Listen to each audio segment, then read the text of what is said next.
आप। जैसा साहब ये तुम्हारा भाई थोड़ा इधर भी लोकसभा चुनाव चल रहा है, बड़ी जोर शोर पे है। गठबंधन से प्रत्याशी है मुरादाबाद में भी।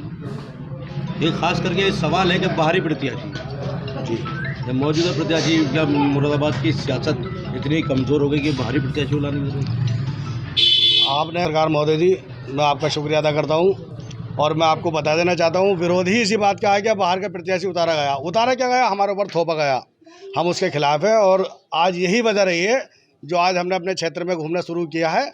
और हमारे सब साथी आप देख रहे हो, सब साथ में हैं और हम जगह जगह जाके कहेंगे उनके वोट का हम बहिष्कार करेंगे। और ये भी कहेंगे वोट करें, लेकिन अपनी मर्जी का करें। अब समाजवादी को वोट नहीं करेंगे और न समाजवादी को वोट हम करने देंगे इंशाल्लाह। लोग जो साथ में हैं, आज हमने पहल की है और इस पहल का अंजाम देख भी रहे हैं लोग और हमारे पास फ़ोन भी आना शुरू हो गए हैं।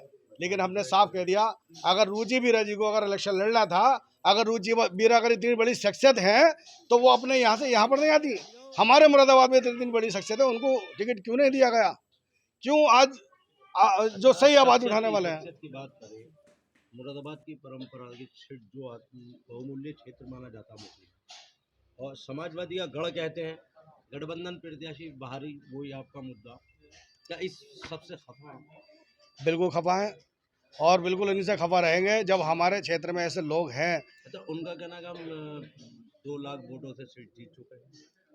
हाँ, ख्यालों में जीत गए हैं, ख्यालों में। अभी तो वो ख्यालों में है, अभी वो पैसे के बल पर इलेक्शन लड़ रही हैं, तो वो पैसे के बल पर अभी जीत चुकी हैं।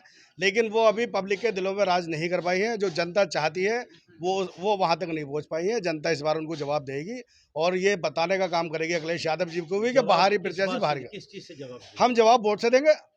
भाई हम गरीब लोग हैं, हम अब हमारे पास जो हथियार दिया गया है उस हथियार का हम इस्तेमाल करेंगे। हमारा हथियार वोट है। हम उस वोट से ऐसी चोट करेंगे, रुचि वीरा जी ध्यान रखेंगे कभी ज़िंदगी में भी वो कहीं और इलेक्शन लड़ने नहीं जाएंगे, क्योंकि उनकी खुद अपनी वैल्यू अपने शहर में नहीं है। वो यहाँ पर आई हैं और आज मैं उनकी एक बात आप लोगों को बता देना चाहता हूँ, शायद आपको पता हो। क्या उन्होंने एक सिटी बनाई है उनके ससुर ने, जहाँ पर एक बड़ी बड़ी हवेलियाँ बनाई गई हैं जो उन्होंने बेचने का काम शुरू किया है। वहाँ पर भी उन्होंने पहले कह दिया गया है कि ये मुसलमानों के लिए नहीं है। जब मुसलमानों की इतनी बड़ी दुश्मन है तो ये यहाँ पर मुसलमानों को वोट किस आधार पर मांगने आई है? राम मंदिर की सबसे पहले बधाई देने वाली का रुचि वीरा जी। अब ये तो आप जानते हैं कि रुचि वीरा जी ने कैसे सबसे पहले राम मंदिर की बधाई दी गई थी। चलो, जो कोर्ट का फैसला वो हमें माननी है, लेकिन कम से कम हमारे दिलों पे तो ऐसा ना करती। उन्होंने तो सीधा सीधा हमारी बेइज्जती करने का काम किया। और आगे आज मुसलमानों की बात करने के लिए जमा मस्जिद में गई थी, क्या जमा मस्जिद में वो नमाज़ पढ़ने गई थी क्या? और मैं रुचि वीरा जी आपको बताना चाहता हूँ, हमारी मस्जिदों में लेडीज़ नमाज नहीं पढ़ा करती, हमारे यहाँ पर नहीं है चीज़। और ईदगाह पर भी जाकर खड़ी हुई हैं, लोगों ने उनको नकार दिया। आपने देखा होगा, अगर हमारे यहाँ पर समाजवादी का कोई छोटा सा भी अगर आदमी आके खड़ा हो जाए तो उनके साथ भीड़ लग जाया करती थी। आज लोग समाजवादी को छोड़ने के लिए तैयार हैं। समाजवादी से लोग इतना नाराज़ हैं कि आज अखिलेश यादव जी से इतना नाराज़ हैं कि उनका नाम लेने के लिए भी कोई तैयार नहीं है। और इसका परिणाम आने वाले चुनाव विधानसभा की भी तैयारी है।